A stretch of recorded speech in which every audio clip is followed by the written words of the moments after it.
আসসালামু আলাইকুম, শুভ সকাল। আজ ৩০ অক্টোবর ২০২৫, ১৪ কার্তিক ১৪৩২ বঙ্গাব্দ, ৭ জমাদিউল আওয়াল ১৪৪৭ হিজরি। জানিয়ে দিচ্ছি বাংলাদেশের স্বনামধন্য বেশ কয়েকটি পত্রিকার অনলাইন ভার্সনের শিরোনামসমূহ।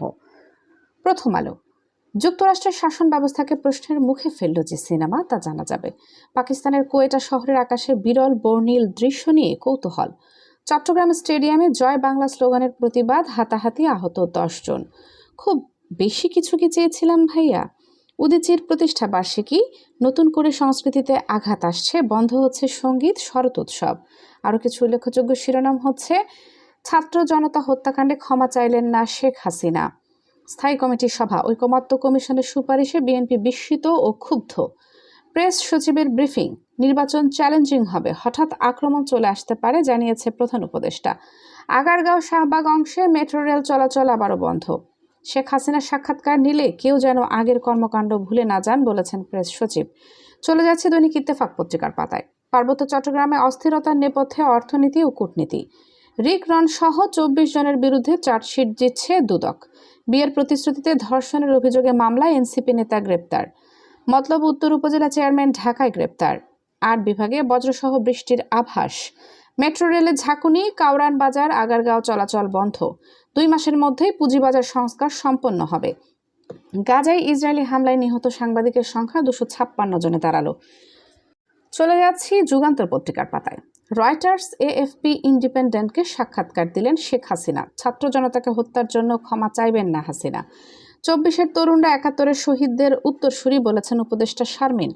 আগারগাঁও শাহবাগ অংশে মেট্রো রেল চলাচল আবারও বন্ধ। দেশের বিভিন্ন অঞ্চলে বৃষ্টির আভাস। এদিকে সেন্ট মার্টিন খুলছে ১ নভেম্বর, পর্যটকদের ১২ নির্দেশনা দেওয়া হয়েছে। গুরুত্বপূর্ণ সুপারিশ বাদ দিয়ে দুদক অধ্যাদেশের খসড়া অনুমোদন, টিআইবির উদ্বেগ। স্কুলে ভর্তিতে বহাল থাকবে লটারি পদ্ধতি।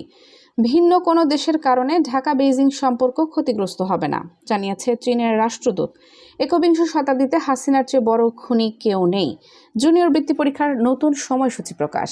চলে যাচ্ছি আমার দেশ পত্রিকার পাতায়। মুফতি মহিবুল্লাহ কি পতিত ফ্যাসিস্টদের দাবার গুটি? হাসিনাকে নিয়ে দিল্লির নতুন চাল। আমি আর ফিরবো না, ওরা ফাঁসি দিতে পারে, শেখ পরিবারের নেতৃত্ব দেওয়ার প্রয়োজন নেই। আপা আর ফিরছেন না, নেতৃত্বের বাইরে শেখ পরিবার। একবিংশ শতাব্দীতে হাসিনার চেয়ে বড় খুনি কেউ নেই, বলেছেন প্রেস সচিব।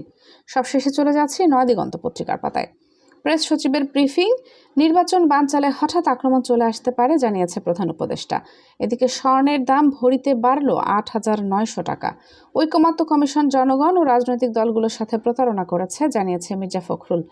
সংস্কার কমিশনের প্রতিবেদন সহজভাবে প্রকাশের আহ্বান প্রধান উপদেষ্টার। আহত না হয়েও জুলাই যোদ্ধা ১২৮ জনের গেজেট বাতিল ঘোষণা করা হয়েছে। শিগগিরই চালু হচ্ছে এনইআইআর সিস্টেম, বন্ধ হবে অবৈধ মোবাইল, জানিয়েছে ফয়েজ আহমেদ তৈয়ব।